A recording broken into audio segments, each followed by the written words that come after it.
Acusaciones, víctimas y revelaciones impactantes. Israel enfrenta una prueba sin precedentes. Mientras la Organización de las Naciones Unidas acusa a Israel de causar hambruna en Gaza, las fuerzas de defensa de Israel se preparan para un asalto total a la ciudad de Gaza, aún lamentando la muerte de un joven comandante. Y al otro lado del océano, el presidente Trump lanza una bomba. Menos de 20 rehenes podrían seguir con vida. Las familias están en shock. Funcionarios israelíes lo niegan, pero la pregunta persiste en la nación. ¿Cuántos cautivos quedan y cuánto tiempo les queda? Mantente atento para el Minuto de Jerusalén de hoy.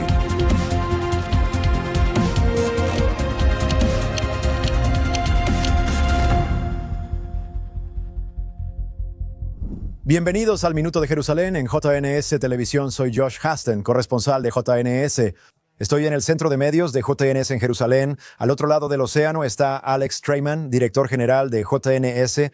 Vamos a comenzar, Alex, con algunas noticias de última hora que están ocurriendo en este momento. Según lo informado en jns.org, la Fuerza Aérea de Israel está llevando a cabo ataques en la capital de Yemen, Sanaa. Esto ocurre solo varios días después de que los hutíes lanzaran un misil balístico contra el Estado de Israel. Se cree que por primera vez están usando municiones de racimo. Parece que eso está siendo confirmado por el ejército de Israel. Siguen lanzando drones, siguen lanzando misiles balísticos y parece que han incrementado el nivel de los ataques desde este viernes por la noche. Bueno, la bomba de racimo es mucho más grave que los misiles balísticos que los hutíes han estado lanzando regularmente. Han lanzado cientos de cohetes contra Israel desde el 7 de octubre. Pero las bombas de racimo lo que hacen es que a cierta altitud se dividen en hasta 20 piezas más pequeñas. Así que hace que la interceptación sea mucho más complicada porque pueden explotar municiones en 20 lugares diferentes después de la bomba, tras la desintegración de la bomba. Así que ciertamente lo hace mucho más peligroso si el misil entra en la atmósfera. Israel tiene la capacidad y de hecho intercepta muchos de estos misiles en la atmósfera, pero la defensa antimisiles de Israel no es un sistema infalible. El sistema es muy efectivo, pero algunos logran pasar y estamos viendo que están mejorando su estrategia. Y lo que también hay que entender es que, ya sabes, ellos no desarrollaron su propio programa. Este es un programa de misiles balísticos iraní. Así que solo porque Irán no nos esté atacando directamente, este es un representante iraní que está siendo financiado y abastecido con misiles balísticos y ahora, por primera vez, misiles de racimo para atacar a Israel. Han estado haciendo eso sin parar desde el 8 de octubre, creo, el día después del 7 de octubre. Sabes, cuando estuve en Washington con el primer ministro, me sorprendió que él dijera que él estaba listo, que Israel estaba listo para lanzar un ataque a gran escala contra los hutíes en Yemen, similar a la operación de 12 días que Israel había lanzado en Irán.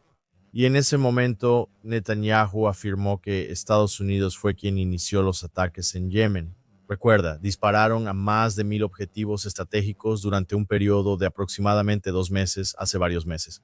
Dijo que así como los estadounidenses iniciaron la operación en Yemen, Israel la terminaría. Dijo que fue lo opuesto a lo ocurrido en Israel, donde Israel inició la guerra de 12 días y Estados Unidos la terminó con la operación Martillo de Medianoche. Y eso aún no lo hemos visto.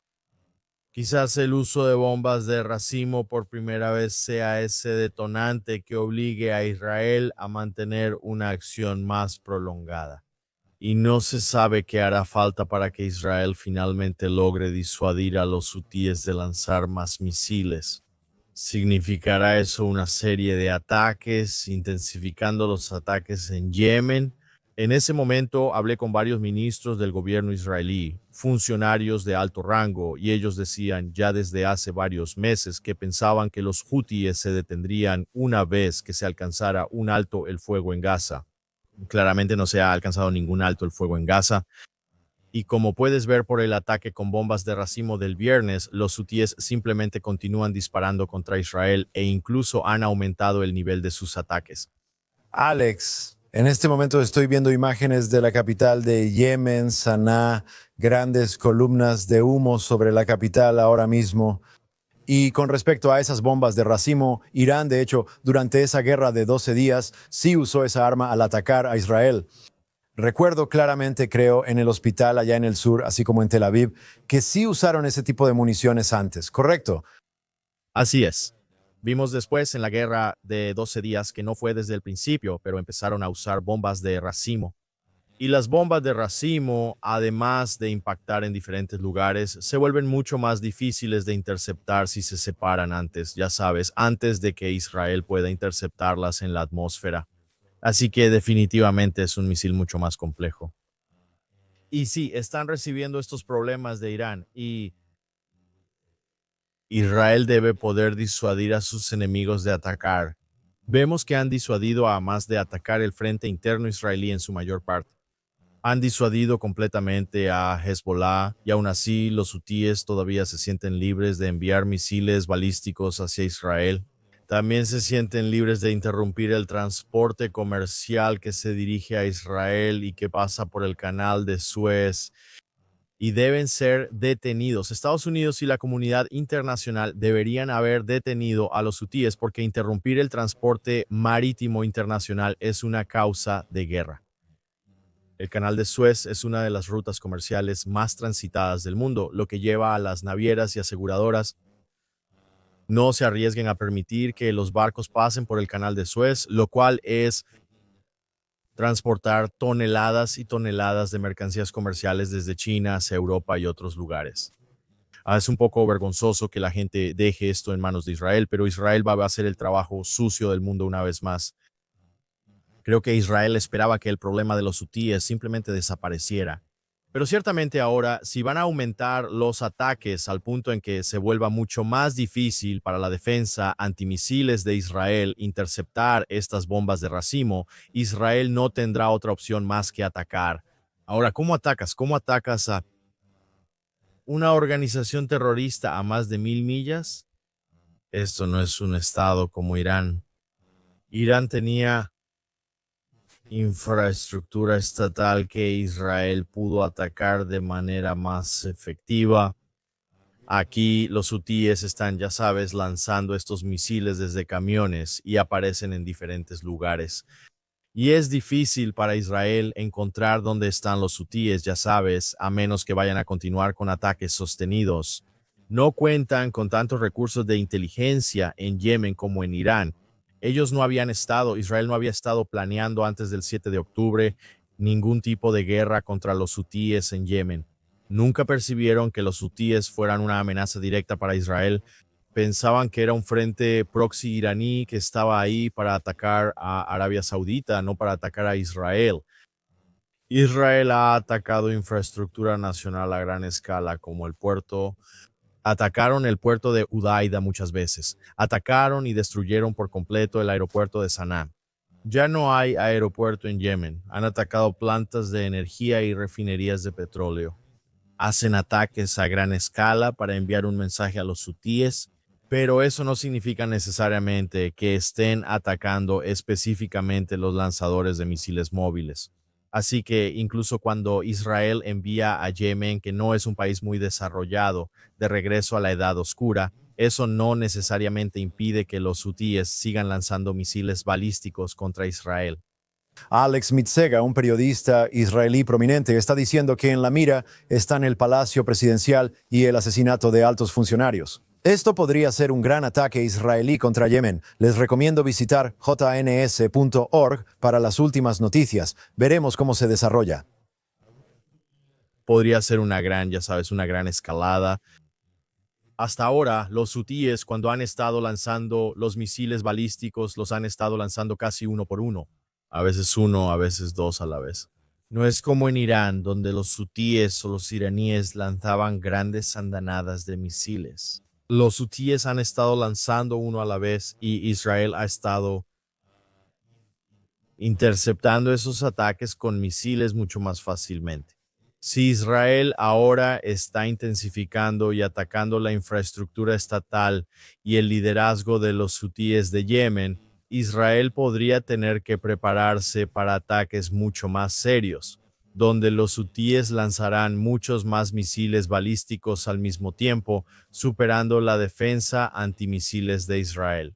Al mismo tiempo, si hacen eso y si Israel ahora va a empezar a realizar salidas aéreas hacia Yemen de manera continua, como lo hacía contra Irán, entonces Israel tendría la oportunidad de hacer vigilancia en tiempo real para ver exactamente desde dónde se están lanzando estos misiles balísticos y, con suerte, eliminar los lanzadores de misiles balísticos. No he visto aún ninguna estimación precisa sobre cuántos lanzadores de misiles balísticos se cree que tienen los hutíes, así que no sabemos cuál es su capacidad.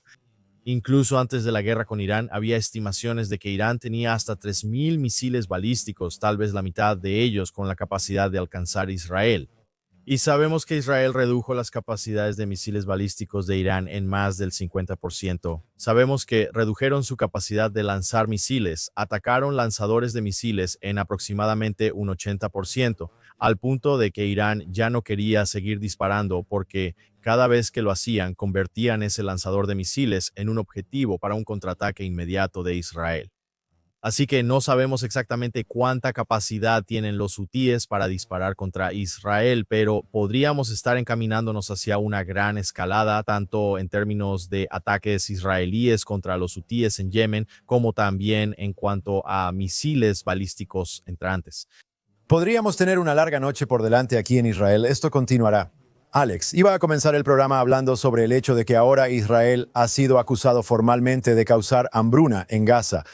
Esta organización, respaldada por la Organización de las Naciones Unidas, el análisis de clasificación integrada de las fases de la seguridad alimentaria, análisis de clasificación integrada de las fases de la seguridad alimentaria, publicó un informe respaldado por la Organización Mundial de la Salud y otros, afirmando que Israel está causando hambruna en Gaza. La oficina del primer ministro Netanyahu emitió de inmediato un comunicado negando esto como una mentira absoluta. El informe del análisis de clasificación integrada de las fases de la seguridad alimentaria es absolutamente falso y una calumnia de sangre moderna. Sin embargo, por supuesto, este tipo de informe favorece a los que odian a Israel, que ya se están expandiendo. El fin de semana se propagó como pólvora, con todas estas organizaciones, yo diría falsas organizaciones de derechos humanos, respaldando las conclusiones de este informe que Israel tomó. Si ves el texto ahí de la oficina del primer ministro, ellos fueron uno por uno desmintiendo este informe del análisis de clasificación integrada de las fases de la seguridad alimentaria.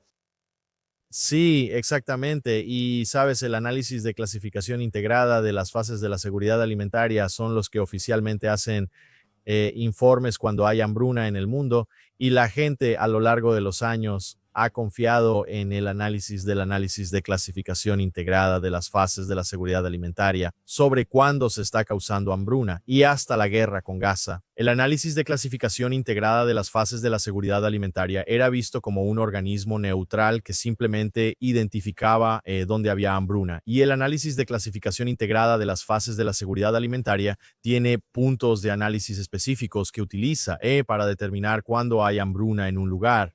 Y lo que hemos visto que sucede aquí con respecto a la guerra de Gaza es sobre la acusación de hambruna, como vimos con la acusación de genocidio, como estamos viendo con la acusación de crímenes de guerra y otras acusaciones de Israel. Lo que está pasando en la guerra entre Israel y Gaza es que organizaciones como el análisis de clasificación integrada de las fases de la seguridad alimentaria de repente por primera vez están cambiando su estándar, ¿verdad? Entonces, si antes decían que tenía que haber, ya sabes, un 30% de personas en hambre aguda para llamarlo hambruna, ahora lo que están haciendo es que están bajando el estándar, ¿ok?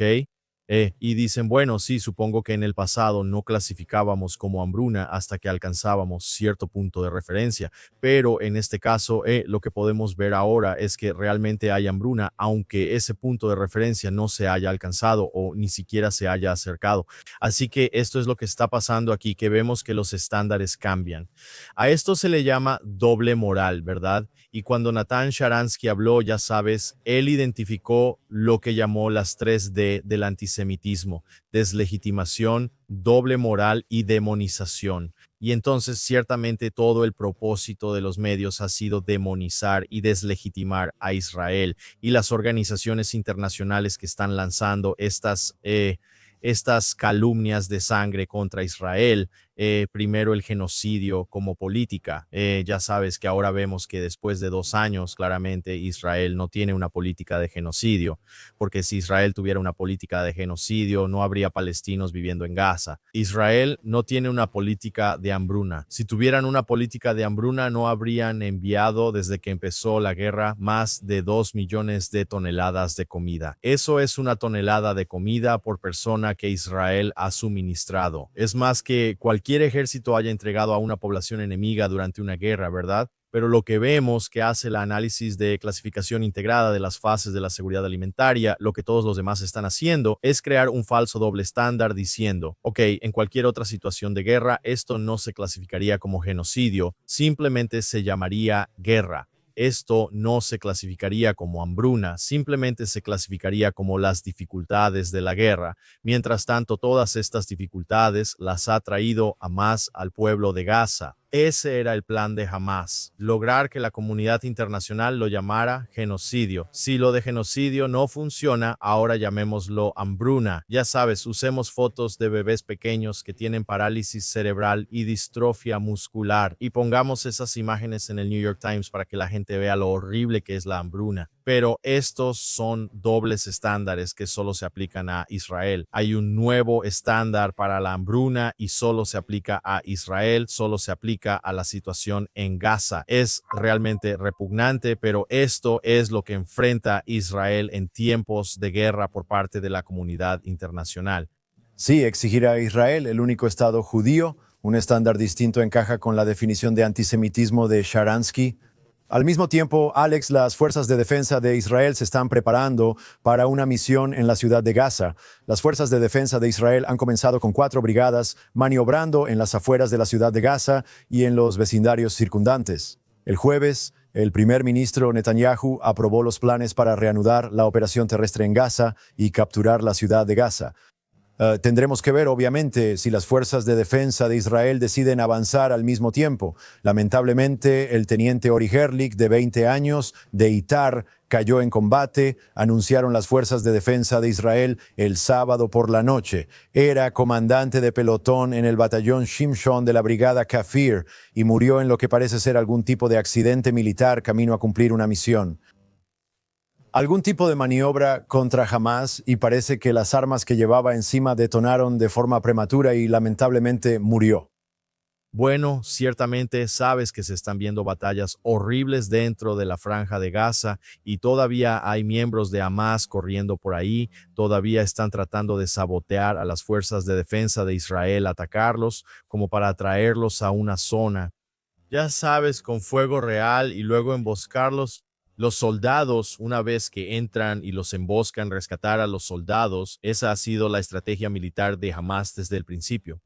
Israel lo ha hecho sorprendentemente bien, considerando lo que Hamás tenía preparado para las fuerzas de defensa de Israel, realmente es asombroso que las fuerzas de defensa de Israel hayan tenido tanto éxito, aunque han perdido cientos de soldados en Gaza en el último año y 10 meses, así que es simplemente horrible. Y en Israel, ya sabes, todos saben cuando un soldado muere, la gente conoce al soldado, la gente conoce a la familia, todo está a un grado de separación, así que siempre es horrible. Con respecto al inminente ataque de Israel en la ciudad de Gaza, entonces, la ciudad de Gaza es realmente el último bastión que queda. Es un poco complicado y difícil de entender por qué la ciudad de Gaza sigue siendo un bastión, pero las fuerzas de defensa de Israel no han atacado en la ciudad de Gaza. Cuando ves que hay edificios derribados, campos enteros de antiguas ciudades que han sido arrasadas, eso no es la ciudad de Gaza. La ciudad de Gaza es la ciudad más grande en el centro de Gaza y en su mayor parte las fuerzas de defensa de Israel no han realizado operaciones a gran escala dentro de la ciudad de Gaza. ¿Por qué? Se cree que muchos de los rehenes están ahí. En ese momento se creía que estaban en Rafah y probablemente así era. Y luego, cuando Israel empujó a los ciudadanos de Rafah a salir, también se cree que muchos de los rehenes fueron sacados de contrabando. Se cree que los rehenes restantes están dentro de la ciudad de Gaza y, como dije, este es el último bastión que queda. Y tuvimos lo que supuestamente fue una audaz decisión del gabinete hace unas 2 semanas, donde el gabinete votó para seguir adelante y tomar el control de toda Gaza, ¿verdad? Las fuerzas de defensa de Israel solo controlan alrededor del 70% de Gaza ahora y deberían entrar y controlar el 25% restante, incluida la ciudad de Gaza. Y aún así, incluso después de esa votación, no tenemos un ataque inmediato a la ciudad de Gaza. Ya sabes, tenemos esta serie de anuncios. Primero, el gabinete aprueba el concepto de atacar la ciudad de Gaza. Luego, el primer ministro dice: he visto los planes que las fuerzas de defensa de Israel han elaborado, como si apenas ahora estuvieran haciendo planes para entrar a la ciudad de Gaza. Es como si nunca se les hubiera ocurrido antes a las fuerzas de defensa de Israel que tal vez tendrían que entrar a la ciudad más grande dentro de Gaza si quieren ganar la guerra en Gaza. Y ahora empiezas a ver que se están movilizando brigadas alrededor de la ciudad de Gaza. Y he escuchado que quizás falten otras 2 semanas o más hasta que esa operación se lance oficialmente. Entonces, lo que uno tiene que preguntarse es qué tan comprometido está el primer ministro con este ataque. ¿Está el primer ministro usando la amenaza de una movilización y la amenaza de un gran ataque sobre la ciudad que queda, además del respaldo de Estados Unidos y el presidente Trump, quien ha seguido apoyando a Israel para que haga lo que necesite para conquistar toda la franja de Gaza y derrotar completamente a Hamas? ¿Está el primer ministro usando esta gran amenaza de fuerza militar para intentar que Hamas ceda y liberar a los rehenes restantes, verdad? Siempre ha existido este tira y afloja entre el objetivo de Israel de recuperar a los rehenes por un lado y derrotar a Hamas por el otro. Muchos expertos militares han sugerido desde el principio de esta guerra que no se pueden lograr ambos objetivos. El primer ministro dice que no, que él sí siente que puede lograr ambos al mismo tiempo. Si el objetivo era simplemente tomar la ciudad de Gaza, conquistarla desde el principio, es preocupante tratar de entender por qué no se ha hecho hasta ahora, incluso después de la votación que fue hace un par de semanas, y todavía parece que el ataque a gran escala en la ciudad de Gaza quizá esté a 2 semanas de suceder.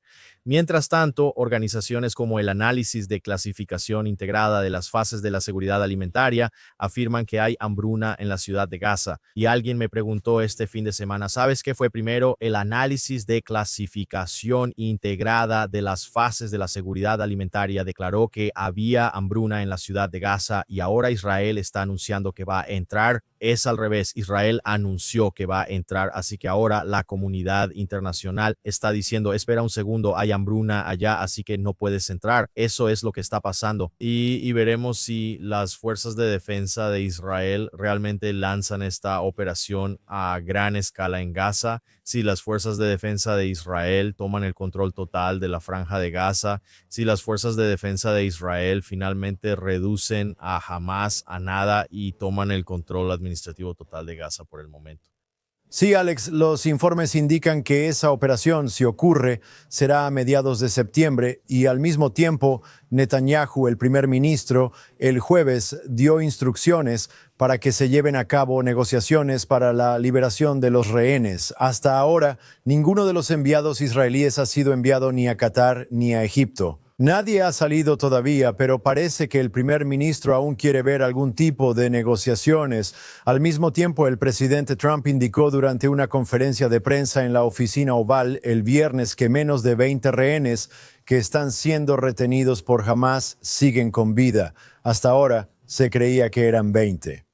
Israel todavía dice que no tiene ninguna indicación de que sean menos de 20. No está exactamente claro de dónde está obteniendo sus fuentes el presidente Trump, pero Israel dice que 1 o 2 de los rehenes podrían estar luchando por sus vidas en este momento. Veamos los comentarios del presidente Trump y luego discutamos.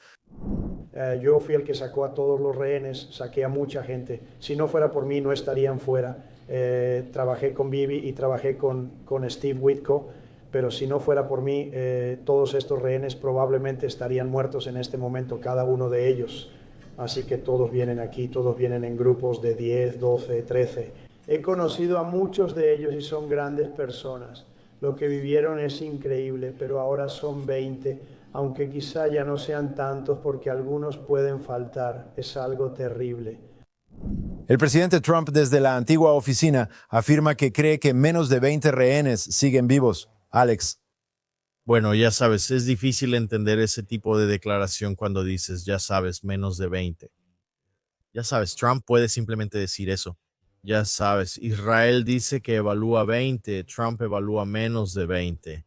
Si Trump hubiera dicho 5 o menos, verías una diferencia real. Si Trump dice menos de 20, ya sabes cómo Trump se relaciona con estos temas, lo que sugiere que no hay muchos rehenes, quizá unos 20, así que no le daría demasiada importancia a esas declaraciones. Ya sabes, esto es lo que hace la prensa. Ellos toman las pequeñas sutilezas de las declaraciones de Trump. Creo que con Trump, según entiendo, ya sabes, tienes que seguir la intención de las declaraciones más que la exactitud de la declaración es importante. No digo que Trump no deba ser preciso, es el presidente de Estados Unidos. En el pasado, los presidentes solían ser extremadamente precisos con los números que daban. Otro presidente habría tenido el número exacto, habría querido el número exacto. Trump no opera de esa manera. Así que si él puede decir alrededor de 20, aproximadamente 20, menos de 20, no necesariamente significa una intención diferente de su parte. Así que no le daría demasiada importancia al número. Ciertamente, la idea de que algunos de ellos podrían estar en condición de riesgo de vida. O sea, vimos las fotos de, ya sabes, hablamos sobre la hambruna en Gaza. Las únicas personas que están siendo intencionalmente privadas de alimento en Gaza son los rehenes. Vimos a Eviatar David, ya sabes, vimos una foto de él antes, parecía un israelí joven, fuerte, con complexión atlética, y ahora lo ves reducido solo a piel y huesos. Quiero decir, no has visto fotos así de judíos desde el Holocausto. Quiero decir, y lo estaban matando de hambre intencionalmente e incluso lo obligaron en un video a cavar lo que parecía ser su propia tumba. Quiero decir, esto es enfermizo, es algo realmente enfermo lo que está pasando y es intencional. Sabes, no es como lo que está pasando en Gaza, donde el problema humanitario es resultado de una guerra brutal. Aquí no es la intención de una guerra brutal, la intención era tomar rehenes. Eso se hizo intencionalmente cuando se atacaron zonas civiles, intencionalmente en un día festivo, un festival de música atacado intencionalmente con el propósito de matar a la mayor cantidad de personas posible y luego tomar la mayor cantidad de rehenes posible. Y ahora filmar a esos rehenes, usar esos videos intencionalmente como guerra psicológica, matar de hambre a los rehenes intencionalmente como guerra psicológica contra Israel y como política de tortura a los rehenes. Y creo que en última instancia, según entiendo, por mucho que Trump diga que le importan los rehenes y lo ha dicho una y otra vez, él siente gran simpatía por la difícil situación de los rehenes y habla de ellos. Se ha reunido con las familias de los rehenes, pues se ha reunido con rehenes que han sido liberados, que salieron de Gaza.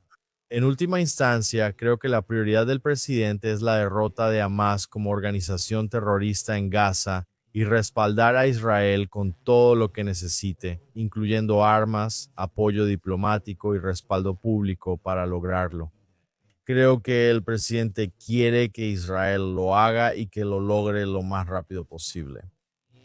Incluso si eso significa que los rehenes mueran en el proceso, creo que el presidente de los Estados Unidos apoya a Israel para ganar la guerra y entiende que los rehenes pueden morir como resultado. Y esa no es una buena idea. Pero desde una perspectiva militar probablemente tiene mucho sentido. Desafortunadamente es difícil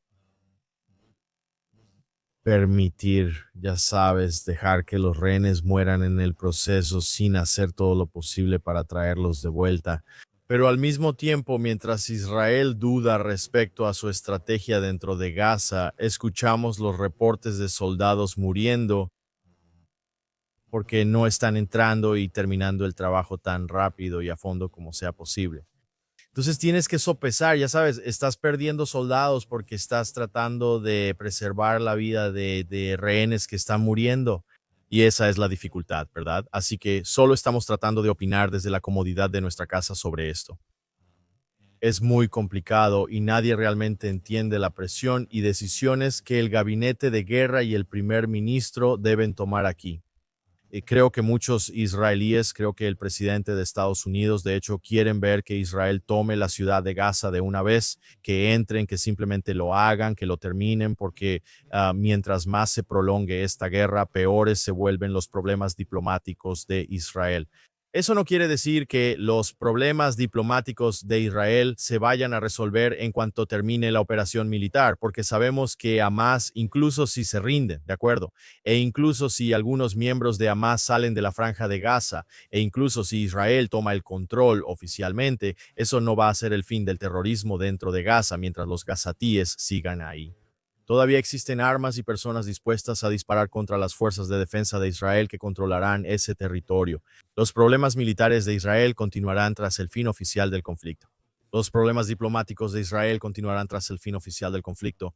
Aún así, creo que la mayoría de la gente quiere ver que estas operaciones comiencen y concluyan lo más rápido posible. Eso podría significar que algunos rehenes no volverán con vida.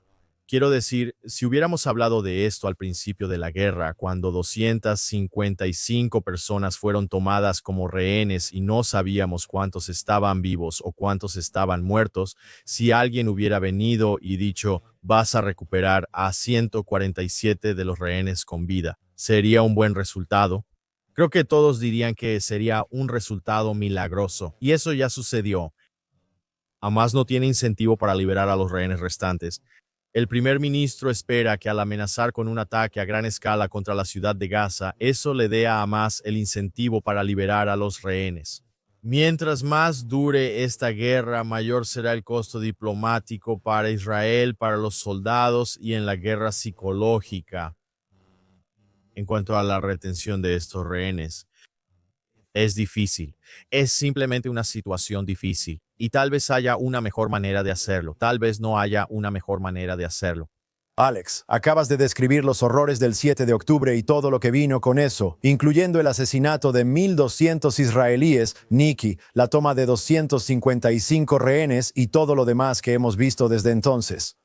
Sin embargo, tienes a un grupo de rabinos ortodoxos, más o menos 80, que básicamente están creyendo ciegamente en la propaganda de Hamas, difundiendo la propaganda de Hamas, lo sepan o no, y están diciendo que esto es por claridad moral en Gaza. Han pedido al gobierno israelí que haga todo lo posible para evitar la hambruna masiva. Ya desmentimos el mito de la hambruna masiva en Gaza. También están pidiendo al gobierno que aborde lo que ellos llaman violencia de los colonos. Así que estos 80 rabinos ortodoxos, como se consideran a sí mismos, están enviando o han enviado cartas al gobierno israelí diciendo que tienen que hacer todo lo posible para abordar estos temas morales. Y esta historia de aquí me hace hervir la sangre en medio de una guerra donde se puede hablar de cómo Israel ha hecho todo lo posible para crear la proporción más baja de bajas civiles frente a combatientes en la historia de la guerra urbana moderna, ya sea enviando toda esa ayuda que ahora está sentada y pudriéndose al sol en la mayoría de los casos porque la Organización de las Naciones Unidas no está dispuesta a entregarla o cualquier otra cosa que quieras discutir. Esto me hace hervir la sangre ver a estas personas dispuestas a firmar una carta para presionar al gobierno israelí, dándole a Hamas una victoria propagandística al ver a judíos con kipás en la cabeza, kipás de crochet para ser claro, tanto en Israel como en el extranjero, que están criticando a Israel en medio de esta guerra. Esta historia me vuelve absolutamente loco. Bueno, Josué, ciertamente entiendo eso. La gente me pregunta todo el tiempo. Dicen, Israel necesita hacer un mejor trabajo de relaciones públicas. Israel está perdiendo la guerra de relaciones públicas mientras los árabes siempre la ganan. Este es el ejemplo número 1, la prueba A de una razón por la cual Israel, en última instancia, no puede ganar una guerra de relaciones públicas porque tiene supuestamente rabinos ortodoxos. Por cierto, el movimiento ortodoxo ha tenido un cambio progresista importante, aunque no todos los ortodoxos lo son. Ciertamente no lo son, pero hay cada vez más y más ortodoxos progresistas y modernos en Estados Unidos, incluso en Israel, que se identifican con la izquierda, aunque la gran mayoría de los ortodoxos Y hay una corriente creciente de muchos más judíos ortodoxos que antes. Sugiero que la mayoría son conservadores políticamente. Dentro del movimiento ortodoxo moderno hay una rama progresista y tienden a estar en contra del actual gobierno israelí, que es un gobierno conservador de mayoría de derecha, y con base en la política de identidad, desafortunadamente están socavando la imagen pública de Israel. ¿Te imaginas a rabinos ortodoxos diciendo que Israel no está haciendo todo lo posible? Cuando tienes al presidente del Departamento de Estudios Urbanos en West Point, John Spencer, diciendo que Israel no tiene una política de genocidio ni una política de hambruna, que los rabinos ortodoxos que no conocen la situación en Gaza, que no están hablando diariamente con los soldados en Gaza, están socavando la propia causa de Israel. No creas que los antisemitas no están usando esta carta de rabinos ortodoxos que señala que Israel podría estar aplicando o se le pide no aplicar una política de hambruna en Gaza. O sea, esta es la prueba principal de por qué, y por cierto, hay muchas pruebas. Hay muchas razones diferentes, pero esta es una de las principales razones por las que Israel pierde la guerra de relaciones públicas. Y no son completamente rabinos ortodoxos. Ahora también tienes a algunos ex jefes de las agencias de inteligencia y del ejército y a ex primeros ministros. Creo que el hilo que une a todos estos es cómo votan. No votan por Netanyahu, no votaron por Netanyahu, no habrían votado por Netanyahu antes de que comenzara esta guerra. Supongo que en Estados Unidos ninguno de estos rabinos votó por Trump. Todos votaron por Kamala Harris. O sea, no lo sé, pero puedo estar seguro de que más del 90% votaron por los demócratas en general en la última elección, pero se presentan como rabinos ortodoxos y socavan la imagen pública de Israel. Quiero decir, es horrible, pero esto es lo que enfrenta Israel. Tienes estas tres batallas, tres frentes de batalla que Israel está librando al mismo tiempo. Tienes el frente de batalla físico, ya hablamos de eso. Estamos luchando en Gaza, estamos luchando contra los hutíes, luchamos contra Irán, luchamos contra Hezbollah, operamos en Siria. Ese es uno. El segundo es el frente diplomático. Así que vemos a Emmanuel Macron y a otros diciendo que van a reconocer el Estado palestino y la Corte Internacional de Justicia, afirmando que Israel está cometiendo genocidio. Tienes a la Corte Penal Internacional diciendo que Israel está cometiendo hambruna. Este es el frente diplomático. Y luego tienes este tipo de frente interno y doméstico que se manifiesta en protestas contra el gobierno dentro de Israel. Se manifiesta en relación a quién está organizando las protestas, representándose a sí mismos como las familias de los rehenes para ellos. Y aquí en el extranjero tienes rabinos ortodoxos y otras organizaciones como las Federaciones Judías de Norteamérica dando $1 millón en ayuda a Gaza. Tienes una organización como Israel Aid facilitando $millones en ayuda a Gaza. Y están haciendo esto bajo la bandera de la caridad moral. Es una total perversión moral, honestamente, la gente debe entenderlo. Lo que dicen es que si empiezas a ser demasiado amable con tu enemigo, eventualmente, ¿cuál es esa frase? Muy amable con los crueles y cruel con los amables. Alex, vi algunos nombres en la lista y algunas de las personas que firmaron esa carta también fueron algunos de los rabinos ortodoxos que apoyaron los acuerdos de Oslo, que apoyaron la expulsión de Gaza. Pensarías que esta vez, después del 7 de octubre, aprenderían la lección, pero es exactamente lo contrario. Y en cuanto a los líderes israelíes que también están haciendo un daño tremendo a Israel en el frente de relaciones públicas, hace apenas unos días el exministro de Defensa y jefe del Estado Mayor, Moshe Bugui Ya'alon, acusó al actual ministro de Defensa, Israel Katz, de admitir que Israel está cometiendo un crimen de guerra en la Franja de Gaza porque decidió que iba a o amenazó con convertir la ciudad de Gaza en Rafah o Beir Kanun. Israel estuvo recientemente en Rafah. Estuvimos en Beir Kanun, pero Bugui Ya'alon decide que hizo esas declaraciones Así que, obviamente, esto es el ministro de Defensa admitiendo que Israel está cometiendo un crimen de guerra cuando él nunca dijo tal cosa. Y esto es, ya sabes, un exhalcón de la derecha, ya sabes, diciendo eso. Por aproximadamente una semana y media. Correcto. Cuando Ehud Olmert, ex primer ministro de Israel, va a Cable News Network y acusa a Netanyahu y su gobierno de cometer crímenes de guerra. Ehud Olmert solía ser un alcalde de Jerusalén de línea dura y de derecha antes de separarse para convertirse en el adjunto de Ariel Sharon en el partido Kadima, que fue el que llevó a cabo la expulsión. Y Ehud Olmert fue quien ofreció hasta el 98% de Judea y Samaria a los palestinos, al igual que su ex colega Ehud Barak, quien fue ministro de Defensa bajo Netanyahu, pero cuando fue primer ministro ofreció el 95% de Judea y Samaria para la creación de un Estado palestino.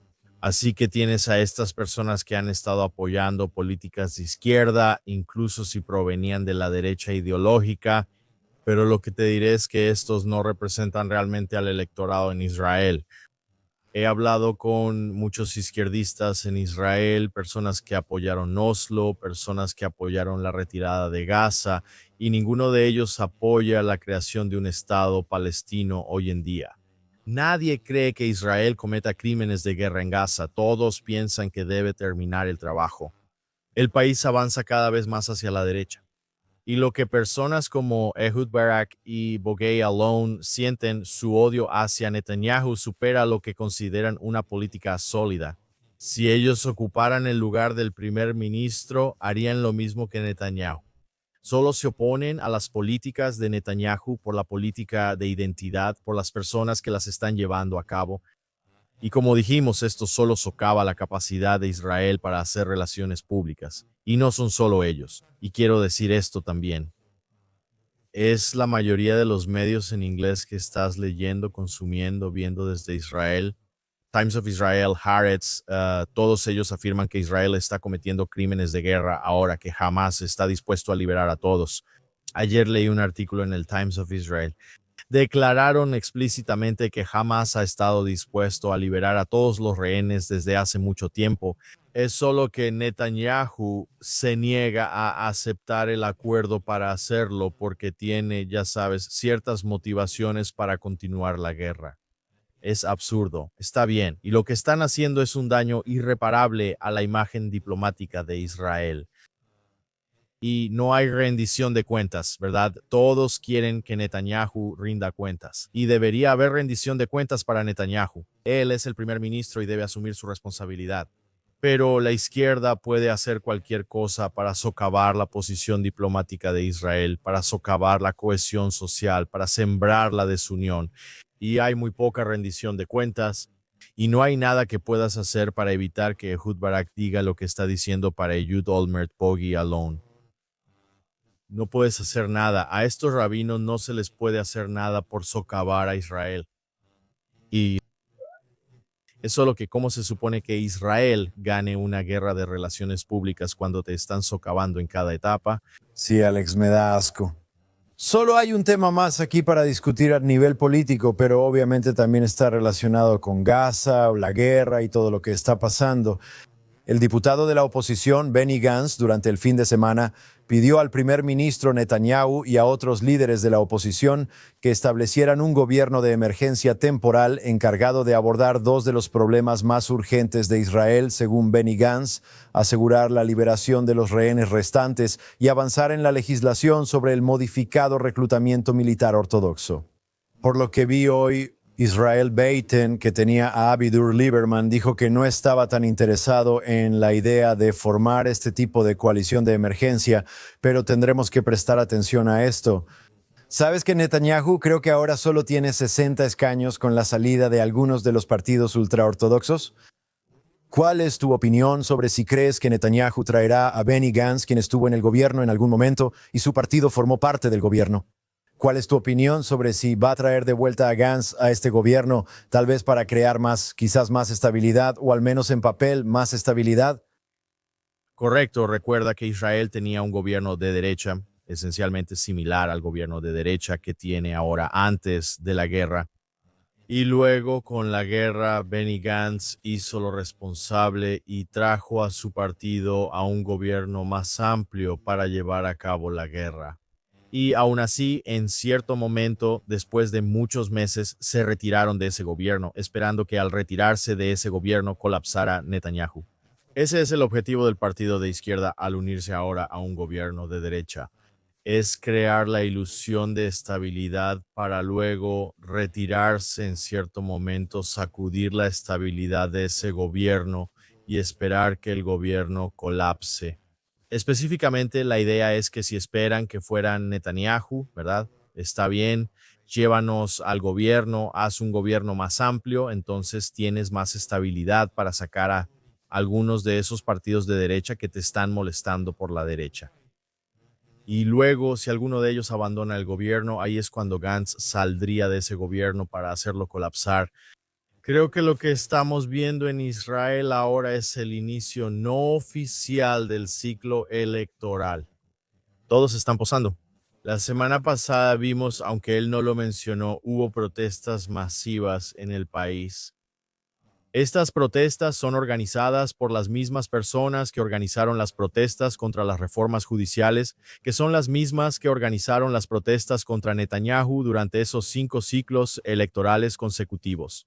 Este gobierno ha durado más allá, creo, de lo que la mayoría de la gente de la izquierda pensó que sucedería. Se ha demostrado que un gobierno alineado ideológicamente puede ser más estable porque sus miembros no tienen a dónde ir. Y sin embargo, ahora estamos viendo que con la elección programada para dentro de aproximadamente 1 año y 3 meses, si es que dura tanto, pero probablemente no dure tanto. Israel deberá aprobar un presupuesto a principios de 2026. El gobierno debe hacerlo. Y ese presupuesto probablemente sería un presupuesto de austeridad para pagar la guerra. Ya hemos visto que Israel en 2025 aumentó los impuestos. Podrían tener que aumentar los impuestos de nuevo en 2026. Habrá varios recortes en los márgenes del presupuesto. Los partidos más pequeños dependen de esos márgenes del presupuesto. Para ellos, poder recaudar fondos de los márgenes del presupuesto es realmente la razón principal por la que entran al gobierno desde el principio. Así que ya sabes, realmente no va a haber mucho incentivo para que Netanyahu o cualquiera de estos partidos aprueben un presupuesto, que probablemente será un presupuesto duro y cruel. Y si no apruebas el presupuesto, eso desencadena elecciones automáticas.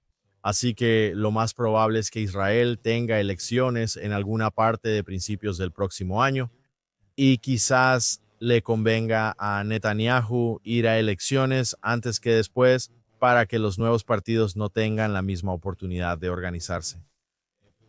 Como si la elección fuera en 2026. Entonces, como ahora empiezas a ver posturas electorales, el movimiento de protesta por un lado, Benny Gantz, ya sabes, tratando de recuperar cierta legitimidad ante los ojos del público israelí. Su popularidad cayó desde que dejó ese gobierno. E incluso hace apenas una semana hizo una declaración que creo que fue muy reveladora, que la izquierda progresista en Israel está tratando de invertir mucho dinero en campañas para que él se retire de la política porque reconocen que la izquierda realmente no quiere que Gantz sea su líder. Durante 5 ciclos electorales, dedicaron energía y esfuerzo a apoyar a Benny Gantz como principal rival de Netanyahu.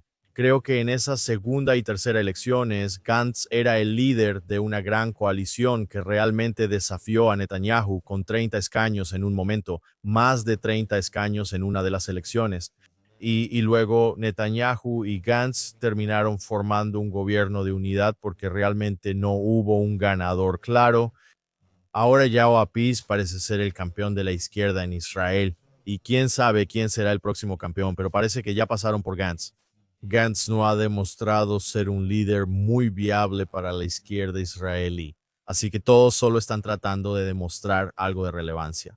Lo que me pone nervioso, y ya lo hemos visto y ya está empezando a suceder, es la división que viene junto con las elecciones israelíes. Una de las razones por las que jamás pensó que tenía una oportunidad de atacar el 7 de octubre fue porque ellos, vieron cómo la división se apoderaba de la sociedad israelí durante esas protestas por la reforma judicial. Y con la guerra que vimos un regreso inmediato a la unidad. Me refería al Times of Israel y otros medios. Al inicio de la guerra hicieron un buen trabajo, ¿sabes? Realmente apoyaron a Israel y la legitimidad de Israel contra Gaza, contra Hamas en Gaza, contra Irán.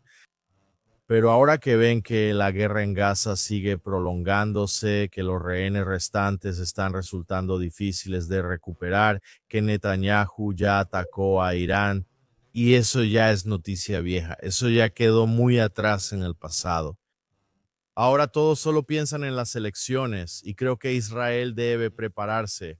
Y de verdad Israel necesita un liderazgo que promueva la unidad entre la gente porque los políticos ciertamente no lo van a hacer.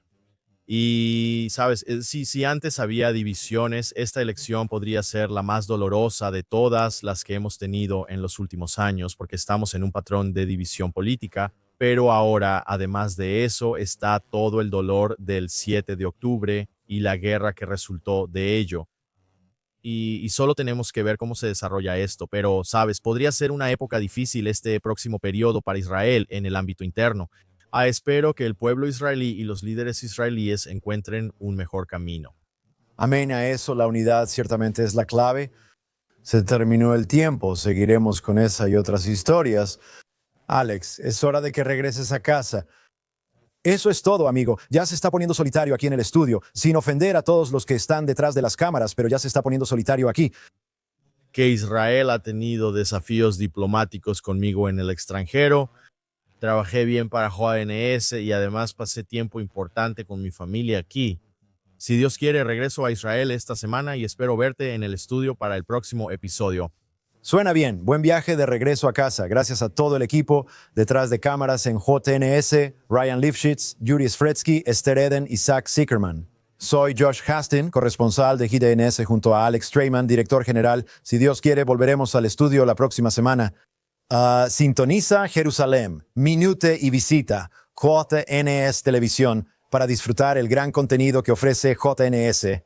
Y por supuesto visita juanes.org para conocer todas las últimas noticias de última hora de Israel, Medio Oriente y todo el mundo judío. Que tengan una excelente semana todos.